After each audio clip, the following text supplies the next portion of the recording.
Hi there everybody, I'm 22 from the channel 22 Switcheroo, and we're going to take a little aside from vlogs and start this series about OC creation.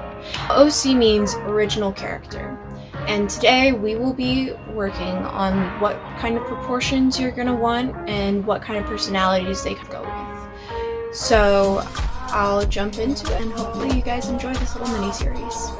It'll be going on through a few weeks just to give me some time to edit. So the first thing that we're going to want to go over is the general height of everybody. Most people are around 5 foot. Keep in mind that it is about 7.5 heads. Now each head lines up with the proper body part. The first head is going to stop right at the bottom of the chin. The second head is going to be the nipple/upper lung area. So right here you can see it's about halfway with the lungs. The third one is going to end right at the belly button. Fourth one's going to end right at the pelvis/junk. Fifth one is right above the knee. The sixth one is going to be right where the calves start. Most people will notice your calves start to curve out. We'll go over leg proportions another day and like the way that you want to draw a leg, because there are places where they're straight, they're not all curvy. But right where the curve of your calf shows is where you're going to have that chin rest. Then the seventh head is going to be right at the ankles, and the half head is going to be right at the feet. Obviously not everybody's going to be average height, so I will be showing you how to do different heights. For example, children and smaller people are going to be around 4 heads. This is what I've learned from tons of books, and it's what I've learned from just drawing in general. I tend to not draw smaller people just because I draw very sharp, but that shouldn't limit you. You should be able to draw like a JoJo, little child, if you feel like it. So yeah, I will be doing the rest of this from a different angle and be showing you another diagram as I go along. Backgrounds might change because I'm going somewhere, but Hello again, so here's part 2 of the clip. I've obviously moved and chopped off all my hair, but besides the point, I wanted to get down to proportions on smaller people and then proportions on taller people. So this time, we'll be using this, and I'll use some zoomed in pictures. The toddlers are about 4 heads high. The same first head goes to the bottom of the chin. The second is the whole chest, so instead of half the chest this time, it's going to be the entire chest. The third head goes right above the knee, and the fourth head is the feet or the end. The last head is always going to be the feet or the end of the figure. 7 foot people would be 8.5 to 9 heads tall. Now, while there is a whole thing about the perfect body being 8 heads tall or so, I am about 7.5 heads, and generally people are about 7 to 7.5 heads tall. So I did a little calculation here on the sticky note that you'll see in the pictures. It's 166 centimeters, which is my height, to 22 centimeters, which is my head, and then I divided the two, and it turned out to be about 7.5 heads. And I did it in inches as well, so you'll be able to see that like right around here sometime, hopefully. Generally, you're going to have people be that tall. If you have any fantasy-like figures, when it comes to like elves or like demons, the farther from dwarves they are, the more likely you're going to want them to be lanky. So you'll put them towards 9 heads tall, which is the next example.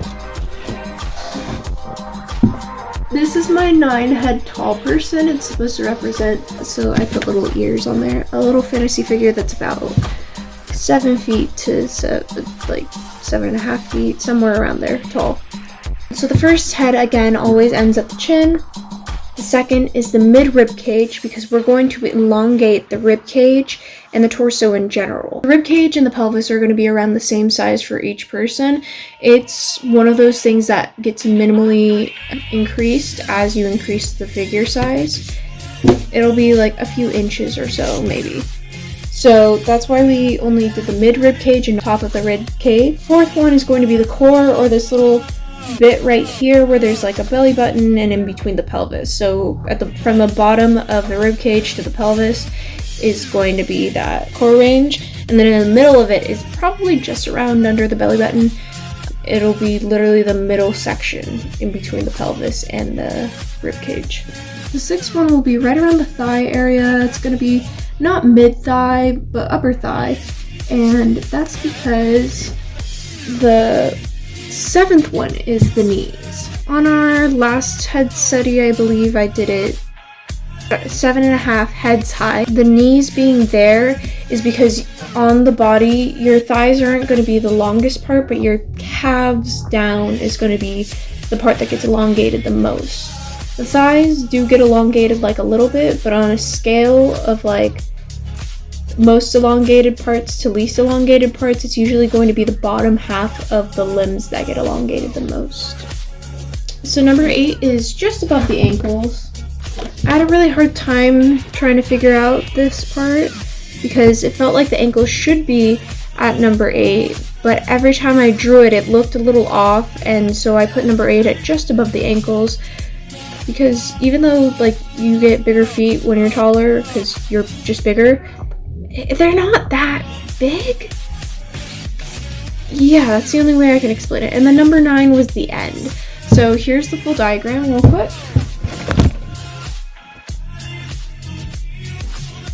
And the head's over here. I drew the lines so then they're easier to look at. Now, the lankier they are, the focus on the legs and limbs in general should be stretched. Like I said, these bottom half of the limbs are generally going to be the lankier parts. While these top halves do grow, it's not that much. It's not super significant. And now my recommended practice, doing figures and different sizes. When it comes to figures, one of the main things that you're going to want to do is learn how to draw them in different body types and different heights.